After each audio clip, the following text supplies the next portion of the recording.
Hello everyone, welcome back to Sociology with Dr. Umabati. This is UPSC Sociology Optional Lecture 5. Today, we are going to discuss a very important concept in sociology, sociological imagination developed by the American sociologist C. Wright Mills. Let me begin with a simple question. If a person loses their job, should we consider it only a personal problem? What if millions of people are unemployed at the same time? Can we still explain unemployment only in terms of individual failure?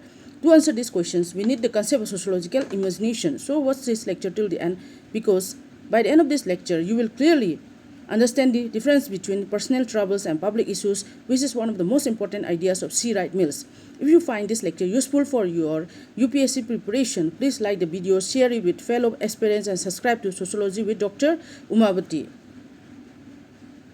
Welcome to Lecture 5 of our UPSC Sociology optional series.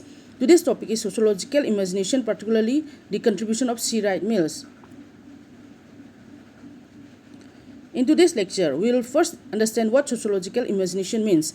Then we will briefly discuss C. Wright Mills and his contribution. After that, we will understand two very important concepts, personal troubles and public issues. Finally, we will look at examples from society and discuss the relevance of this concept for UPSC Sociology optional. C. Wright Mills was an important American sociologist who lived from 1916 to 1962. His most famous work related to today's topic is The Sociological Imagination, published in 1959. Mills was critical of a process that either focused too narrowly on individual level research or deal with society through highly abstract theories. He argued that sociology should help us understand the relationship between individual experiences and larger social structures and historical circumstances. Now let us understand this central concept of sociological imagination. Sociological imagination is the ability to see the connection between our personal lives and the larger society in which we live. In everyday life, we often explain our problems through individual factors, but sociology asks us to look beyond the individual.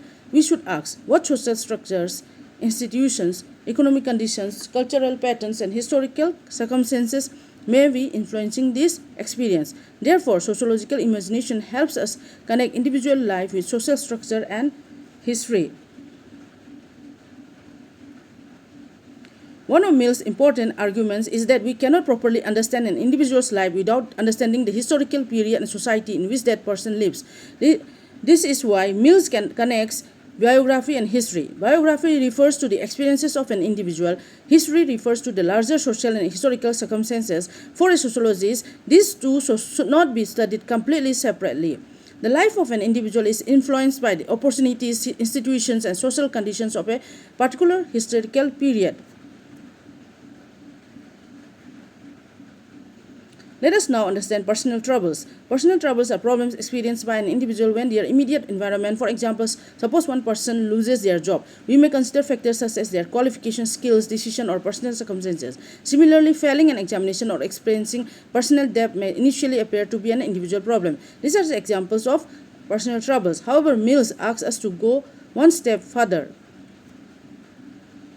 Now consider a situation where unemployment is affecting millions of people. Here, it becomes difficult to explain the problem only through individual circumstances. We have to examine larger factors such as the economy, labor market, government policies, technological changes, and availability of employment opportunities. This is what Mills calls a public issue. Public issues are problems that affect large numbers of people and are connected with the structure and organization of society.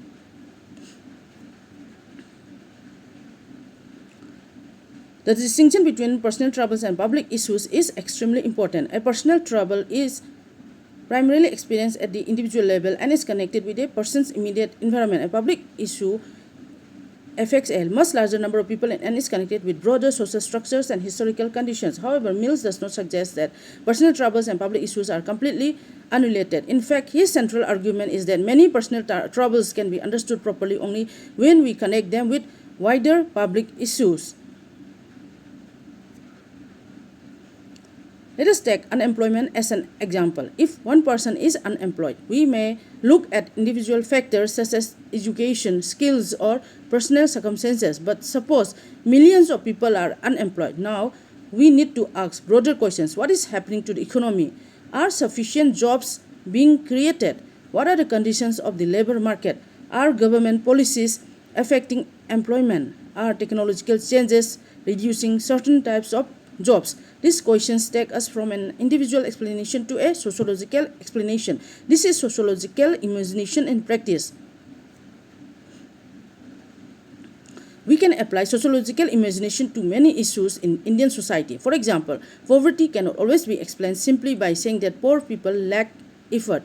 We can also examine land ownership, employment opportunities, education, social inequality, and economic structures. Similarly, gender inequality can be studied not only through individual attitudes but also through family structures, cultural norms, institutions, and socialization.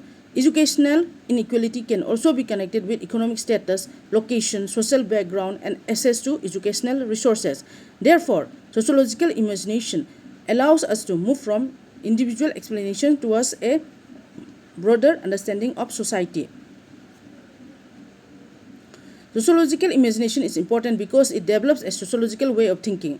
First, it connects the individual with society. Second, it encourages critical thinking. Third, it helps us identify structural causes behind social problems. Fourth, it allows us to understand social sense. And finally, it connects biography with history. For UPSC Sociology optional, this concept is particularly useful because it can be applied to questions concerning inequality, unemployment, poverty, education, gender, and social sense.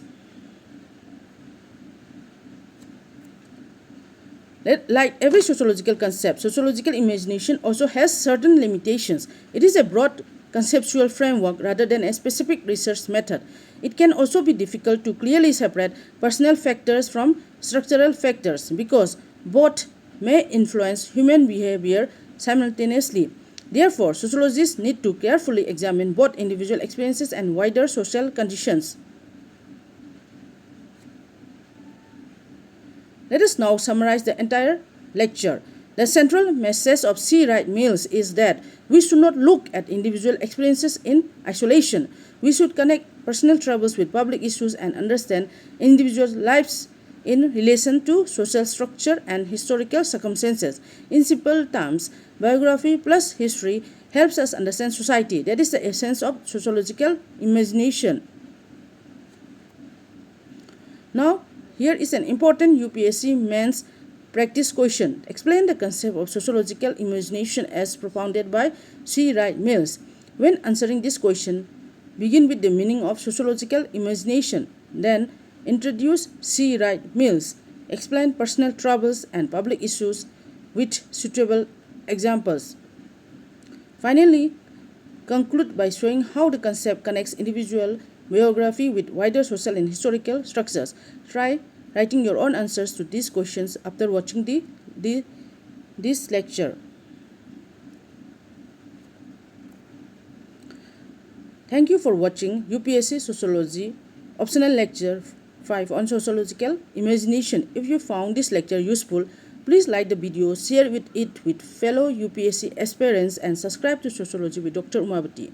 Your support motivates me to continue creating lectures for sociology students and UPSC aspirants. You can also write your doubts and suggestions in the comment section. Keep watching the Sociology optional lecture series, and I will see you in the next lecture. Thank you.